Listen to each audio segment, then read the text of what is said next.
Paulo Henrique, eu vou estar ministrando o curso de Controle de Qualidade e Recepção de Leite, tá? Através do PH Borges Consultoria de Laboratório.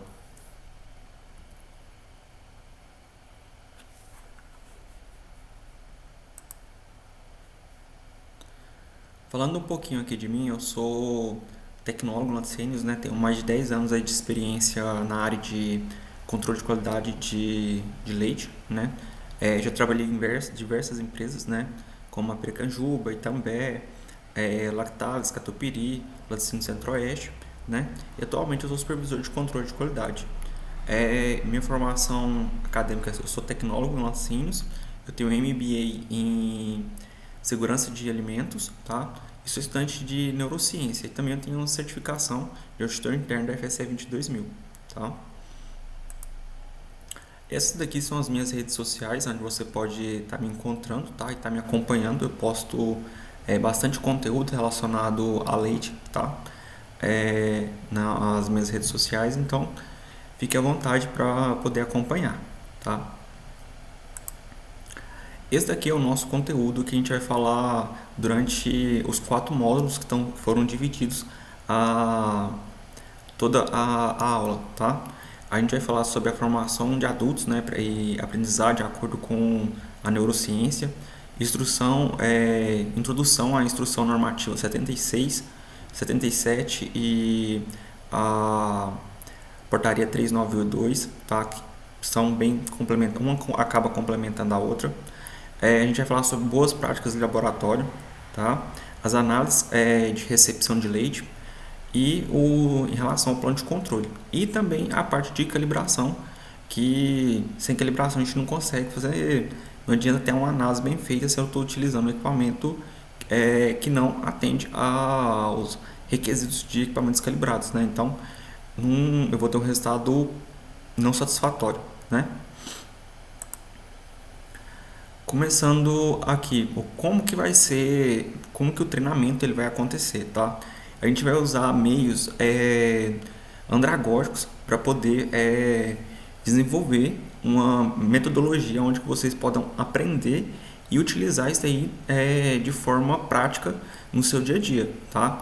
A andragogia ela é diferente da pedagogia, que é para crianças e adolescentes. A andragogia ela é voltada para adultos, tá? Então, a partir do momento que você teve a disponibilidade de assistir essa aula, de estar acompanhando esse processo, já é uma escolha sua, tá? É uma necessidade que você tem, é um valor que você encontrou nesse processo, então você vai acompanhar, ter um interesse de fazer isso, tá? Então, qual que é a diferença da pedagogia e andragogia? É autoimagem, né, da pessoa. Então, tipo assim, é a vontade, né, de realmente de executar. A experiência prévia, então sua experiência que você já tem, ela vai ser aproveitada durante o curso, tá? Você vai ter conexões aonde que vão fortalecer o seu vínculo com o que está sendo aprendizado, tá? Prontidão para aprendizado. A partir do momento que você está aqui escolhendo a forma de estudar, né, você está tendo a prontidão de escolher ser um profissional melhor, tá? Orientação para aprendizado. Então, a partir do momento que um adulto ele busca aprendizado, ele busca alguém para estar aumentando o seu nível de conhecimento, tá? Motivação interna, o que vai te trazer um valor, tá? O que esse conhecimento vai ampliar na sua rede profissional, na sua onde você atua, certo? E a necessidade de saber, que é realmente complementar a sua carreira, o seu desenvolvimento, tá? Para se tornar um profissional melhor cada dia, tá? Então isso tudinho é voltado realmente para a parte de adultos, é bem diferente da parte de crianças e adolescentes, tá? O nosso treinamento ele vai ser baseado bastante na parte de referências. Por qual motivo? O Isaac Newton ele é um dos maiores cientistas que já existiram, tá? No meio acadêmico não tem dúvida que o Isaac Newton é o maior cientista de todos os tempos. E ele mesmo escreveu que se vir mais longe foi estar sobre ombros de gigantes, tá? O Isaac Newton ele foi responsável por criar várias metodologias de cálculo, tá? Só que ele teve que precisar de números. Tiveram pessoas antes dele que ele usou como referência para poder estar utilizando, conseguir desenvolver os métodos que ele criou, né? E depois a gente foi ampliando isso, né? Até chegar o mundo de hoje, mas ele contribuiu bastante para a tecnologia que nós temos hoje, né? Então, levando isso em consideração, a gente entende que é uma bela fala que ele teve e a gente usa isso como referência hoje, tá? Que as referências elas são importantes, que as pessoas que vieram antes, que já estudaram o assunto, elas vão compor a nossa história e elas são importantes para a gente usar como referência, tá?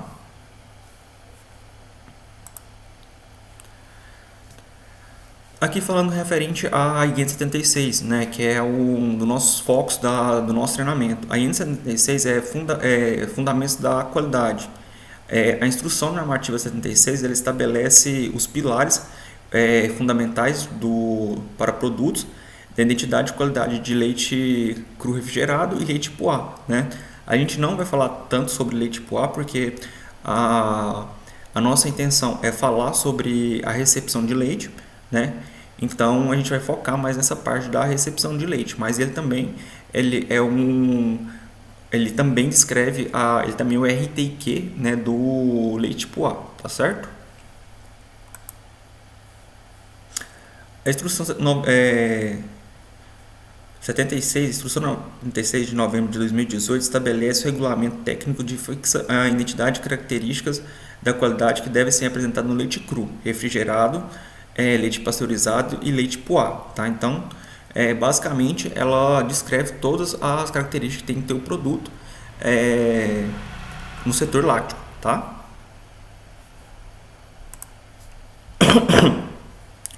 Requisitos, o objetivo do campo de aplicação.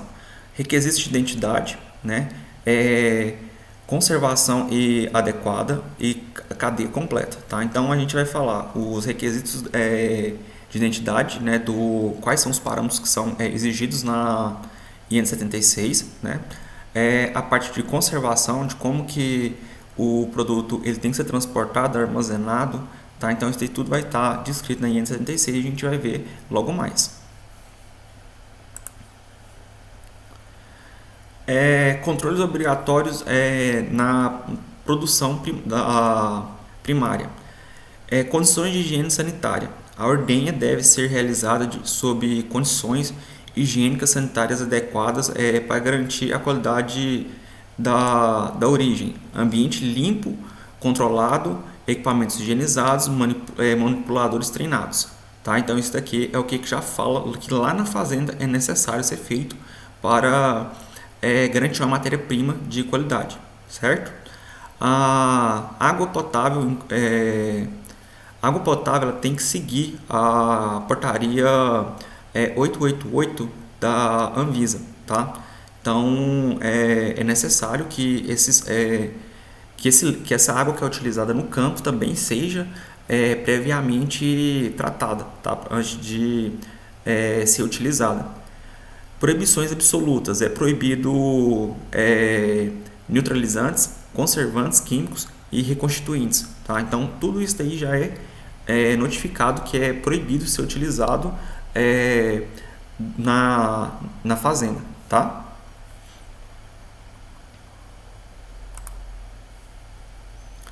O transporte do leite ele deve ser em veículos especializados, né? De transporte deve ser realizado em veículos isotérmicos de uso exclusivo para leite, garantindo a manutenção da cadeia de frios.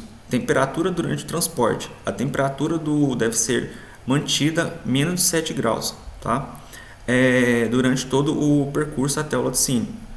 Higiene da higienização comprovada. O caminhão compartilhamento deve se submeter à higienização rigorosa com registro comprovação. Então isso daqui eu tenho depois ter um documento que é rastreável, que eu comprovo que o, o meu caminhão realmente foi higienizado, tá?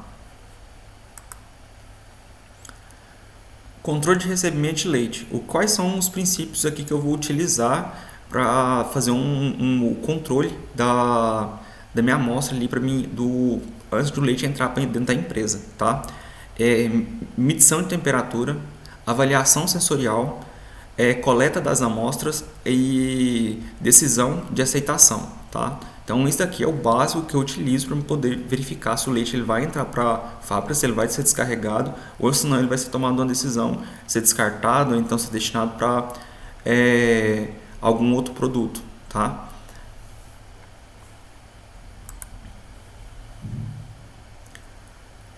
A IN 77 ela é os critérios de análise, tá? Então aqui logo mais a gente vai ver que a IN 76 ela fala quais são os parâmetros, tá, que a gente vai utilizar, e a IN 77 fala o que eu sou obrigado a analisar na indústria, tá? O leite chegou com um resultado fora do padrão da IN 77, né? Porque ele deve ser descartado. Essa afirmação é falsa ou é verdadeira ou falsa? O leite ele pode ser utilizado de forma de acordo com a portaria 392. Então tem sugestões de formas de utilizar o leite. Tem empresas que elas não têm condições de receber o leite com as formas que são descritas lá, né, tá? Na portaria 392. Mas então eu vou ter que destinar o leite da forma que eu vou ter que fazer o descarte, tá? Então sempre vai ser utilizado uma forma, vai ter descrito lá a forma mais aceitável ser destinado o produto, tá? Então não necessariamente eu vou precisar descartar o leite, tá? Por exemplo, eu tenho um leite com macroscopia de 525 e eu tenho uma torre de secagem, né? Se eu vou remover a água do leite, eu posso receber esse leite, porque eu vou perder, né, um pouco do volume do leite, porque ele vai ser secado, né? Eu vou perder rendimento, mas o leite ele pode ser aproveitado, né, de forma condicional. Então isso daí vai ser descrito na IN 96, que a gente vai acabar na portaria 392, que vai ser falado agora mais para frente, tá? Controle de temperatura do leite. O recebimento de leite no estabelecimento é de 7 graus. Admitindo-se especialmente na recebimento até 9 graus. Então, o que eu vou fazer com o meu leite que chega com a temperatura acima de 9 graus? Se ele tem que chegar a 7 e em algumas condições eu posso receber ele até a 9, né? Eu simplesmente não tenho o que eu fazer com esse leite. Não tem nada na legislação que fala o que eu vou fazer com esse leite, tá? Quem vai definir o que vai ser feito com esse leite vai ser a própria indústria. Não necessariamente eu preciso fazer o descarte desse leite igual algumas empresas fazem, tá? Eu posso receber esse leite, por exemplo, refrigerando. E eu tenho que fazer ações corretivas, tá? Aqui no parágrafo único, que é descrito aqui embaixo, o programa de autocontrole do estabelecimento deve buscar garantir com base no volume do produto, na frequência de coleta, na capacidade do equipamento de refrigeração, a propriedade rural e no tempo de transporte até o estabelecimento, que a temperatura de recepção do leite atenda a temperatura de 7 graus, estabelecida no inciso 1, bem como prevenir medidas de mitigação na frequência de ocorrência de excepcionalidade citadas neste que devem ser aleatórias. Tá? Então, o que acontece? Na portaria 392 eu não vou ter nada para ser feito, e aqui também ele fala que no meu plano de controle, eu tenho no meu PAC, tá? Que é o PAC 7, né? Onde fala da matéria-prima, ele tem que informar o que eu vou fazer com esse leite, tá? Então, a maioria das empresas hoje no Brasil ainda tem uma dificuldade muito grande com o transporte do leite por conta das estradas ruins que a gente tem hoje, a gente cada vez ter menos produtores de leite, né? E isso daí compromete a roteirização.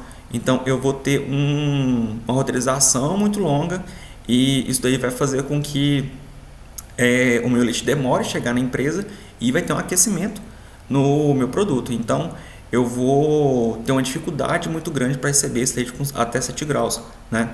E eu sou obrigado a manter esse leite a 5 graus durante o armazenamento dele, tá? Aqui está falando 4 graus, tá? De refrigeração. Só que posteriormente, em 2020, veio a IN 55 que diz que eu posso deixar o leite armazenado até 5 graus, tá? Diferente da esterilização. Como é a esterilização que vem posterior, então ela sobrepõe a anterior, tá?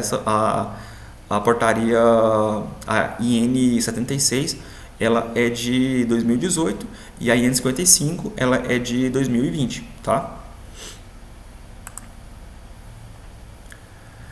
Aqui nós temos a IN 77. Aqui são os parâmetros físico-químicos que são obrigatórios. O que eu tenho que fazer lá no meu laticínio ou no meu posto de captação para garantir que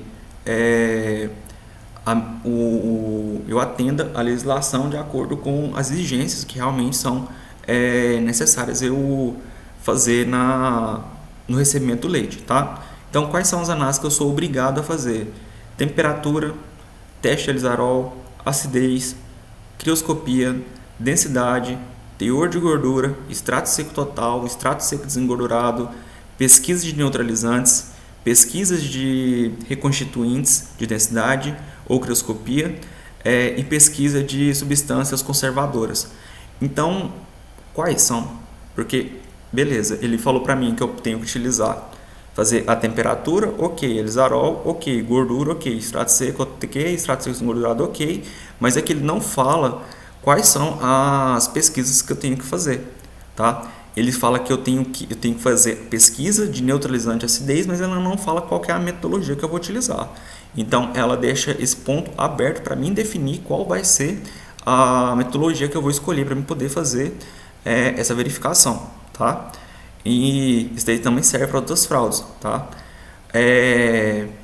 A minha recomendação é que você faça o máximo possível para você evitar ter problemas com o seu produto, tá? E a gente vai conhecer aqui algumas metodologias e você pode escolher, né? Eu não sei como é a realidade da empresa onde que você trabalha, às vezes será necessário você fazer uma de cada, mas ou então reveza, né? Faz um trabalho aí, num mês faz um tipo de fraude, outro mês faz, por exemplo, um mês faz cloreto, né, que ele é um reconstituinte de crioscopia, e no outro mês faz sacarose, né? Os dois são reconstituintes de crioscopia, né? Então pode ser essa variação também, desde que esteja descrito corretamente no plano de controle, tá? Na IN 76, ela fala qual que são o que eu tenho que atender de acordo com cada análise, tá? Então ela fala aqui análises sensoriais do meu produto, como que ela tem que ser feita, tá? E ela vai descrever aqui o que eu tenho que avaliar, como que tem que estar o meu produto, tá? Aqui desculpa, na IN 77, ela fala quais parâmetros que eu sou obrigado a fazer a avaliação. Aqui na IN 76 ela fala quais são os parâmetros que eu tenho quais são os resultados que eu preciso obter para mim poder receber o meu leite, tá? Então aqui ela faz as análises sensoriais, onde o produto tem que estar líquido, branco e homogêneo, né? Odor característico, análise de gordura, o leite tem que estar no mínimo 3%, proteína no mínimo 2,9%, mas olha aqui, ó, ele fala aqui de gordura, beleza, lá na IN 76, fala que eu sou obrigado a fazer análise de gordura, mas não fala que eu sou obrigado a fazer análise de proteína, tá? Análise de proteína e de sacarose, né, são análises muito caras, tá? Se você for adquirir um equipamento pelo método de Kildo, que é um equipamento super caro, perigoso de fazer, porque ele é uma metodologia onde você vai ter que ter uma capela de exaustão, os reagentes são caros, é demorado para poder fazer análise, né? Você vai demorar aí 3 turnos para você fazer uma análise de proteína, então ela não é exigida para você fazer na recepção de leite, tá? E a lactose. A lactose você precisa de um cromatógrafo para você poder fazer a cromatografia líquida ou gasosa para você definir a quantidade de lactose. Então também é um equipamento que acaba sendo inviável para a maioria dos laticínios, tá? Mas hoje a gente tem no mercado alguns equipamentos que a gente pode sim estar utilizando para poder fazer as análises de proteína e lactose, né? Que são, se você calibra ele, depois só tem que fazer verificação de vez em quando para garantir que o resultado realmente que o seu equipamento está calibrado, tá? Então aqui a lactose ela é no mínimo 3,40, tá? Pessoal, mesmo eu não fazendo a análise, ele tem que ter isso daqui. Então, ele tem que ter ele tem que estar atingindo esses parâmetros. Como que eu vou ter problema se ele não atingir esse daqui? Quando um fiscal pega a sua amostra, manda para o laboratório externo e não está atendendo esses critérios aqui, tá? Então, você pode receber uma auto-infração por conta disso. O teor de sólidos não gordurosos tem que ser no mínimo 8,40. Os sólidos totais tem que ser no mínimo 11,40. A acidez é acidez titulável em gramas de ácido lático, tá? Ela tem que ser de 14 a 18. A estabilidade térmica tem que ser no mínimo 72, né? A densidade ela varia de 1028 a 1034, tá? Um índice de crioscopia de 530 a 555, tá? Então, isso daqui são as características que eu tenho que ter no meu leite. Aqui tem o que eu sou obrigado a cumprir e aqui fala o que eu sou obrigado a fazer, tá? Então, é um pouco diferente. E aqui a gente tem também, que eu acabei esquecendo de falar quando eu cheguei nesse slide aqui, as principais requisitos da IN 77. Temperatura de transporte. Então, o meu caminhão ele tem que ter condições também de manter a temperatura do caminhão. Então, eu não posso usar um caminhão velho, amassado, onde o isolamento térmico dele já se perdeu, tá? Isso aqui também tem que ser verificado. E mais para frente também a gente vai verificar os documentos que vão ser disponibilizados para vocês para estar fazendo esse tipo de verificação. Tempo máximo de coleta. O leite depois de ordenhado, ele tem 48 horas para ser coletado, tá? Então, a roteirização do meu leite, ela tem que garantir que ele vai, no máximo, depois de 40 horas de ordenhado, ele vai ser coletado. Procedimento de higiene de tanques. Daqui também tem os tanques, eles têm que ser higienizados toda vez que ele é esvaziado. Então, foi lá, coletou o leite, o tanque ele tem que ser higienizado, tá? Não posso colocar mais leite lá sem fazer a higienização do tanque. Critério de aceitação de recebimento, que são essas análises que são aqui, de acordo com a IN 76. Responsabilidade do transportador. Quais são as responsabilidades do transportador? Fazer o teste de alizarol, tá uniformizado, tá? Tem muita empresa que não uniformiza o motorista, ele tem que estar uniformizado. Ele tem que medir a temperatura, ele tem que fazer a verificação sensorial lá do produto, se o produto tiver com um aspecto estranho, com um local, um ambiente sujo, ele pode recusar fazer a coleta, até porque vai contaminar o leite que está no caminhão e depois, posteriormente, ele pode ser até responsabilizado a ter que pagar o volume do caminhão, né? Então, ele também tem responsabilidades a ser cumprida de acordo com a IN 77. Aqui nós falamos dos requisitos da IN 76, também que vai estar descrito no plano de controle que vai ser disponibilizado para vocês. As características sensoriais do leite, tá? A gente tem que fazer a avaliação sensorial do leite por qual motivo? O leite, se ele não tiver com aspecto sensorial, ele pode me estar indicando algum tipo de fraude ou então algum tipo de doença no animal, tá? Então, é bem importante eu fazer isso daqui. Eu sou obrigado a fazer isso? A legislação fala para me fazer isso? Não, tá? Mas ele vai ser avaliado pelo fiscal, tá? Então, mesmo não falando, é uma análise muito simples para ser feita para não para me deixar sem fazer, tá? Então ali eu vou fazer a avaliação da aparência do leite, né? Ele tem que estar líquido, homogêneo, sem partículas visíveis. A cor tem que estar branca, o levemente amarelado, né? Porque ele tem gordura, então ele vai aparecer ali a característica da gordura, né? Das substâncias de carotenoides. Odor característico, né? Sem odores estranhos. Consistência, fluido, uniforme, né? Ele não pode chegar ali pastoso, por exemplo. A gente já sabe que ele vai estar fora do padrão. Isso daí são coisas que o analista tem que ser treinado para poder fazer e já ver que na hora que abrir a amostra ali para poder fazer a análise, já entender que isso daí pode causar um problema lá para frente, tá? Ele já está indicando que eu tenho um problema, tá? No plano de controle de qualidade, o meu plano de controle ele vai estar implementado, ele tem que ele já tem que ser citado no seu PAC, no seu programa de autocontrole, tá? O, o plano de controle de análise ele tem que estar implementado, ele tem que estar sendo citado no PAC 10, tá? Ou então no PAC 7, tá? E também no PAC 1 de manutenção, né? Porque você vai ter que ter um plano de controle de manutenção também. Tudo isso aí tem que estar descrito também no seu procedimento, tá?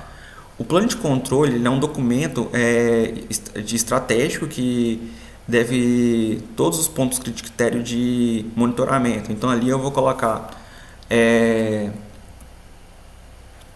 quais são as minhas etapas do processo, o tipo de análise que eu vou realizar, a realização das análises, os parâmetros, os limites, a frequência, o responsável pela coleta, o responsável pela análise, a metodologia que eu vou utilizar, em caso de não conformidade, o que eu tenho que fazer, a ação corretiva e o registro. Tá? Então isso aí tudinho tem que estar descrito no meu programa de autocontrole, no meu plano de controle, tá? Aqui eu tenho um exemplo, tá? Isso aqui é um plano de controle que vai ser disponibilizado para vocês, tá? Ele vai estar dessa forma, tá? Então você vai adaptar ele para sua realidade, tá? Então tá pronto, Paulo, esse plano de controle aqui, ele tá pronto de acordo com a minha realidade, tá? De acordo com o meu laticínio. E o seu laticínio, como é que ele vai estar, tá? Então você vem cá, tirar logo, codifica de acordo com a sua lista mestra, né? E segue os parâmetros de acordo com o que você tem. Então aqui a gente tem a etapa, o tipo de análise que vai ser realizada, aonde que vai ser realizado, o parâmetro que está sendo analisado, o limite que vai ser realizado e a frequência que vai ser analisado. Pessoal, eu passei ele pela IN77 e esqueci de falar uma coisa que é bastante importante. A IN77 fala que as pesquisas de todas as análises, inclusive as pesquisas de fraude, tem que ser feito por compartimento, tá? Eu não posso fazer o pool. O pool é aquela mistura que eu pego um pouquinho de cada boca e faço uma análise. Eu tenho que pegar boca por boca e analisar boca por boca de todas as análises, menos antibiótico, tá?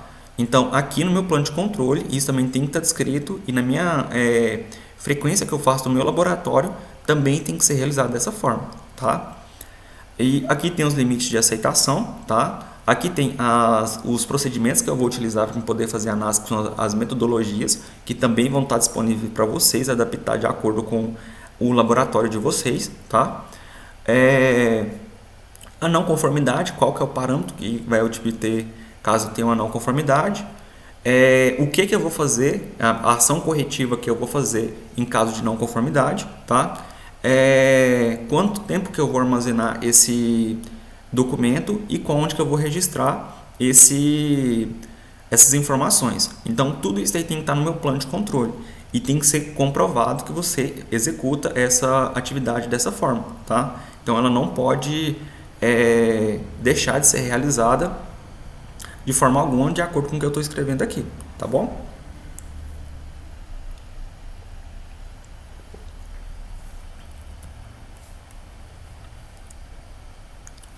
Aqui as drogas veterinárias, pessoal. Por que eu deixei ela especial aqui? No plano de controle eu vou colocar lá quais são as drogas que são utilizadas. Pessoal, na maioria do Brasil, as drogas mais encontradas são as beta-lactâmicos e tetraciclinas. Só que não necessariamente eu tenho que fazer elas. Por qual motivo, Paulo? Porque tem que ser feito um estudo e as duas principais drogas que da sua região tem que ser que você vai fazer análise todo dia, tá? Que você vai fazer por caminhão, tá? Então, não necessariamente eu vou utilizar a beta-lactâmica e tetraciclina, tá? Então, só para deixar bem claro isso daí para todo mundo, para vocês entenderem que essa análise ela tem que ser feita uma pesquisa entre a política leiteira, o controle de qualidade, a garantia da qualidade, para identificar na bacia leiteira quais são as principais drogas e utilizar esses dados para levantar quais são as principais drogas que eu vou utilizar, tá? Eu encontrei lá, então aqui eu tenho que fazer de acordo com a IN 77, eu tenho que fazer pelo menos 2 drogas por caminhão, né? Que são essas drogas que eu identifiquei na minha região, na minha bacia leiteira, que elas são as principais. E depois eu tenho que pegar e fazer outro estudo para me identificar quais outras drogas que tem na minha região. E eu tenho que ter no meu plano de controle quais são essas drogas adicionais que eu vou fazer durante o ano, ou então cada 3 meses, de acordo com a sua necessidade, para fazer essas drogas adicionais. Então, além das 2 que eu faço, eu tenho que decidir quais são as drogas adicionais que eu vou fazer análise durante o período, para mim ver se eu identifico mais antibióticos durante esse período, tá? Então, por exemplo, você pega uma caixa aí, eu coloquei aqui sulfamidas e quinolonas. Vamos supor que na minha região o beta-lactâmico é o principal, depois a tetraciclina é o segundo, depois são os sulfamidas e depois os aminoglicosídicos, né? Eles são o quarto. Então eu vou pegar, vou fazer os 2 principais primeiro, né? Vou seguir os 2 e depois, num período do ano, eu vou pegar e adicionar mais os 2, tá? E eu tenho que ter uma forma de comprovar isso. Eu escaneio os formulários onde que eu preenchi as drogas que eu utilizei, né? Para me comprovar que realmente eu fiz esse teste durante um período para garantir que eu fiz drogas adicionais para atender a IN 77, tá?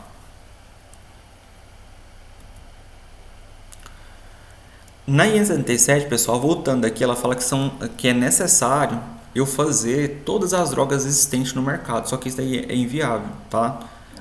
Se a gente for pegar aqui, aqui tem 8 tipos de drogas, mas tem 16 tipos de drogas aí já identificado no mercado.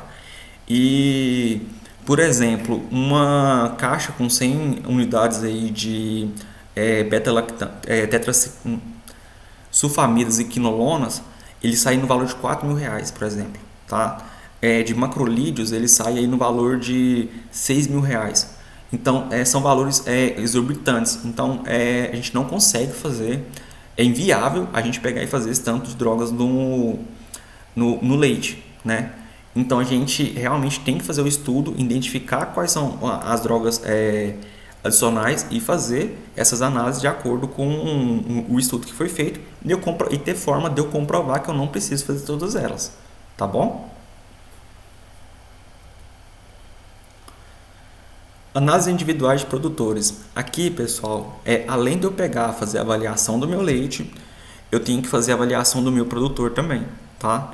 Então, o que me descreve aqui? Que eu tenho que pegar no meu estabelecimento, deve realizar análises individuais do leite de todos os produtores para determinação de crioscopia, pesquisa de neutralizantes de acidez, reconstituintes de densidade ou crioscopia e substâncias conservadoras, conforme o cronograma definido no programa de autocontrole. O programa de autocontrole está vinculado junto com o plano de controle, correto? Então eu já vou escrever no meu plano de controle qual que é a frequência que eu vou fazer isso para mim citar no meu PAC, tá? Qual que é a frequência que eu vou falar aqui? Ele não fala qual que é a frequência, tá? Então você pode definir anualmente, semestralmente, trimestralmente, mas tem que ser feito, tá? Todas essas daqui. E ele pega e continua. Parágrafo único. Para cada tanque comunitário, a análise individual refere-se à amostra do tanque, sendo que caso o desvio caso haja desvio no tanque comunitário, eu tenho que pegar a amostra de todos os produtores que colocaram leite naquele tanque, tá? Para eu poder fazer a pesquisa e identificar quais são as fraudes que podem ter nesse leite. E aqui no 39, sempre que ser constatado não conformidade na análise individual realizada nos produtores, igual está escrito no D738, devem ser realizadas a captação subsequente de todas as análises previstas no artigo 31. Qual que é o artigo 31, pessoal? É aquele artigo que eu acabei de mostrar para vocês lá, que são as análises que são obrigatórias para fazer no recebimento de leite.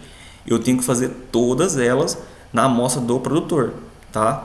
Então, inicialmente, eu faço análise de crioscopia, pesquisas de fraude. Se eu detectar alguma não conformidade, eu tenho que fazer todas as análises na amostra para me garantir que ele não tem mais nenhuma não conformidade, tá?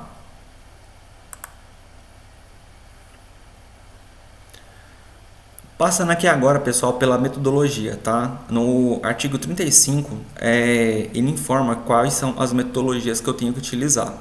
As metodologias que o mapa fala para utilizar são o manual do mapa, né, de análise que ele já tem, né? As IDFs, a ISO, a OAC, a C e a BNT, tá? O que acontece?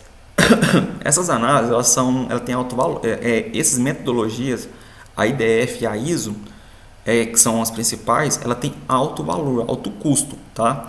Se você tiver 4 unidades, você vai ter que comprar 4 ISO, tá? Você não pode comprar uma ISO só para uma unidade, para todas as suas unidades. Você tem que comprar uma ISO para cada CMPJ, tá? Ele tem alto custo. Só que ela fala que eu posso usar métodos validados, tá? Então, quais são os métodos que eu vou utilizar e que estão descritos nos procedimentos que eu passei para vocês? Cano Torches, por exemplo, eu posso usar o manual do mapa, né, que ele já está disponível público para a gente. Eu posso usar livros, né, com o manual da Capilab, que são metodologias, Cano Torches, né, que também tem bastante metodologia legais. Análise de kit rápido, né, eu posso utilizar também, só que eu tenho que validar, tá? Então eu já tenho que ter validação bibliográfica, né, onde você vai fazer a pesquisa bibliográfica para identificar estudos que já foram comprovados, comprovando que aquela análise é eficiente, e fazer a comprovação também interna. E eu sugiro que você faça pelo menos 10 análises para você ter um documento de validação, tá? Então, também vai ser disponibilizado um documento de validação, você pode adaptar ele para poder fazer a validação das metodologias analíticas, tá bom?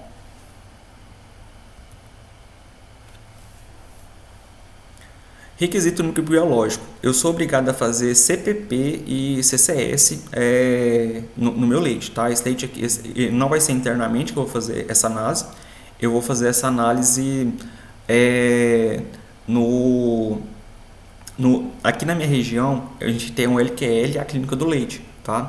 A gente manda para um laboratório certificado pelo MAPA, né?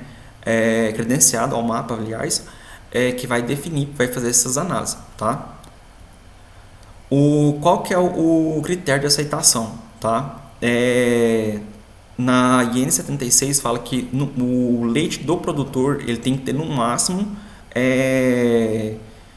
300 mil unidades formadoras de colônia, tá? para CPP e para CCS 500 mil, tá? É na média geométrica trimestral, tá? Então, caso esse produtor ele não atenda isso na média geométrica trimestral, ele vai ter que parar de coletar o leite desse produtor, vai ter que fazer as ações corretivas e posteriormente eu trabalho com esse produtor até ele atender novamente os requisitos e depois eu posso voltar a coletar dele, tá? Mas eu tenho que fazer ações corretivas para ele atender a legislação para me voltar a coletar dele. Eu não posso continuar coletando um produtor que não está atendendo a legislação, tá? E internamente no meu armazenamento eu tenho que ter um leite até com 900 mil unidades formadoras de colônia. Então no meu silo, que ele é um grande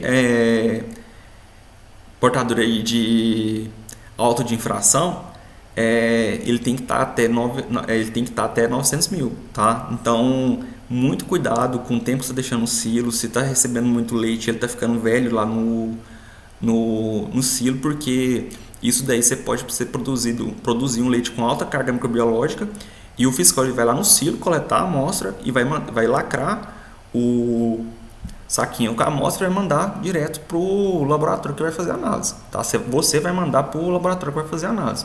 Se tiver acima, você vai receber a notificação, já o auto de infração do mapa, informando que o seu leite do seu silo está fora do padrão, tá? Então, isso daqui é um cuidado que tem que ser tomado muito bem feito no armazenamento do seu leite para garantir que você não vai ter esse problema aqui e gerar esse tipo de não conformidade, tá?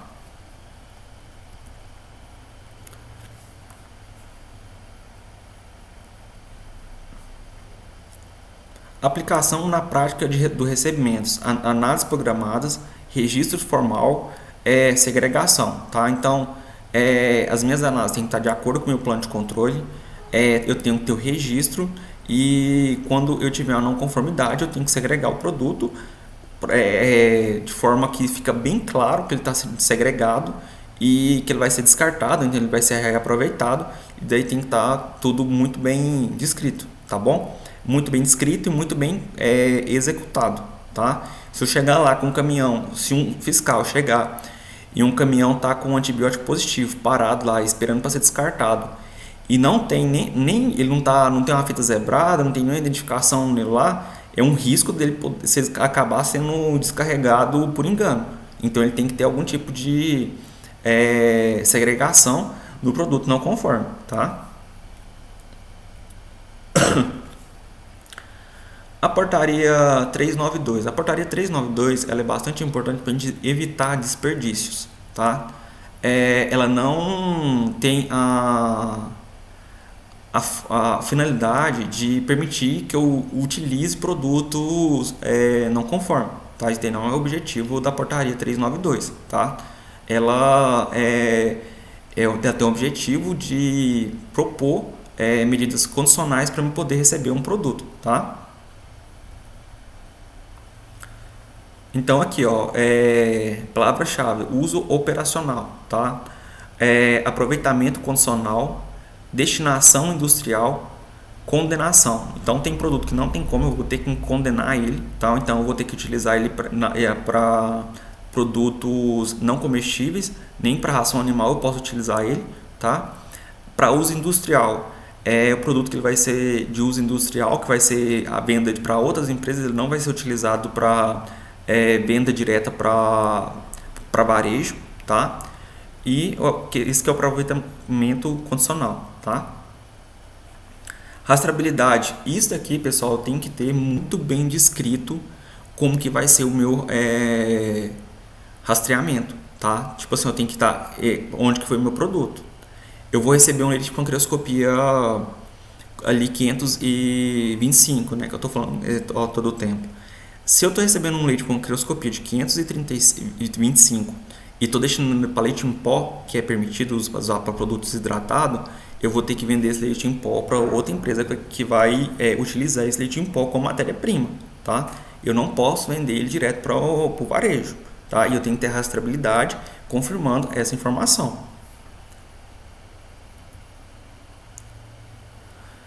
Isso daqui também tem que ser descrito no PAC, tá? Então, como que vocês já viram, lá no plano de controle, eu já descrevi, tá?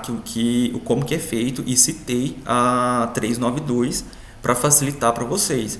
Então, vocês citam o plano de controle para ele já ficar integrado ao PAC e vocês não ter problema em relação a isso, tá? Porque ele vai ser, já tem lá a forma que ele vai ser programado para ser utilizado. Então, altera de acordo com a sua realidade. Um posto de captação, tem como eu usar o leite de forma condicional? Muito difícil, né? Porque você vai ter que enviar ele para a empresa já informando que ele está não conforme, né? Então tem que ser um combinado e tem que ser rastreável. Depois o CIF, quando ele for na empresa, ele vai procurar saber o que foi destinado a esse produto, tá? Então quem compra o produto com alguma característica não conforme com o uso condicional, também tem que ter o controle dessa matéria-prima dentro da fábrica, tá?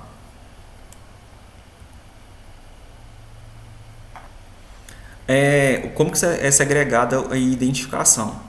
A segregação imediata, né? Identificação clara, armazenamento adequado, transporte controlado, né? Então, segregação imediata, o leite deu antibiótico positivo, não tenho o que fazer com ele, eu tenho que descartar ele. Eu vou identificar claramente ali, eu vou passar uma fita zebrada no caminhão, eu vou colocar um papel ali descrevendo ele, eu vou colocar a luzinha piscando ali que seja, mas ele tem que ficar muito bem identificado que ele não pode ser descarregado, tá? Armazenamento adequado, ele vai ficar ali naquele caminhão até ele ser destinado. E se eu não for descartar ele no meu próprio tratamento, na minha ET, eu tenho que fazer o transporte para o local, para o aterro, onde que vai ser descartado, de forma adequada também, tá? De forma registrada, onde vai ter foto, vídeo, mostrando que o produto vai realmente ser descartado, tá? Isso aí tem que ser comprovado. Ações corretivas preventivas, né? A identificação da causa raiz, então você vai ter que fazer você vai abrir um RNC para essa não conformidade, né? Geralmente você envia para o fornecedor, né? Ou então para a política leiteira de conversar com o fornecedor, né? Para repassar, fazer o levantamento das ações corretivas e repassar depois para o controle de qualidade, tá? Para ele poder, para garantia da qualidade, controle de qualidade, para ele estar monitorando para ver se não vai acontecer de novo a não conformidade, tá? Então, seja problema com acidez, quiroscopia, alizarol, tudo isso aí tem que ser monitorado para evitar que aconteça novamente, tá? O aproveitamento condicional é destinação industrial. Nem todas as não conformidades impedem de aproveitamento do leite. A portaria 398 estabelece específica determinação situada. Então, como eu já disse, ele permite que eu possa utilizar alguns produtos.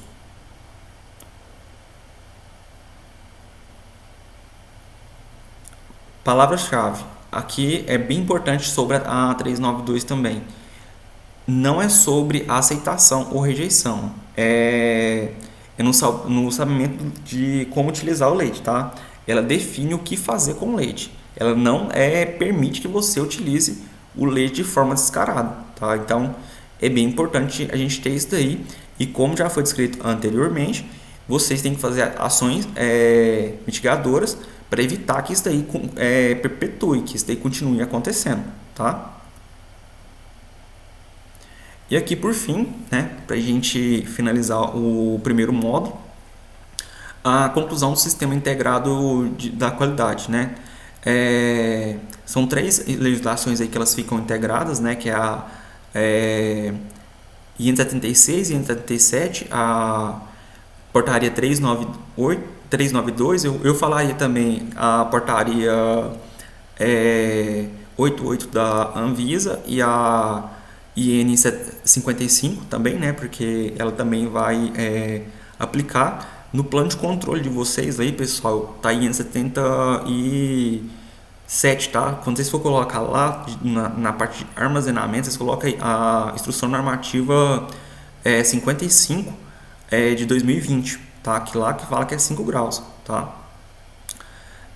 Rastreabilidade 100%, tá? Da rastreabilidade controlada desde da ordenha até o produto final. Isso aqui é extremamente importante, tá? Eu tenho que saber o leite que está indo para minha caixinha, eu tenho que saber da onde que ele saiu. E eu tenho que ter todo esse controle para mim poder demonstrar para fiscalização, tá? Quem tem aí uma certificação tem que ter um controle maior ainda, porque isso aí é batido constantemente sobre esse assunto, tá?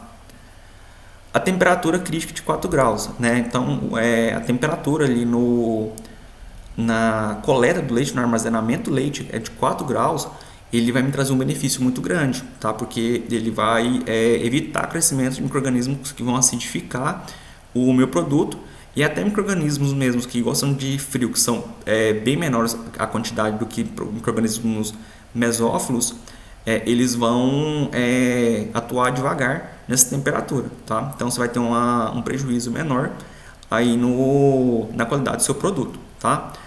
Pessoal, esse daqui eu estou finalizando o primeiro módulo. Logo mais a gente já entra no segundo módulo, onde que a gente vai continuar o nosso aprendizado, tá bom? Até mais!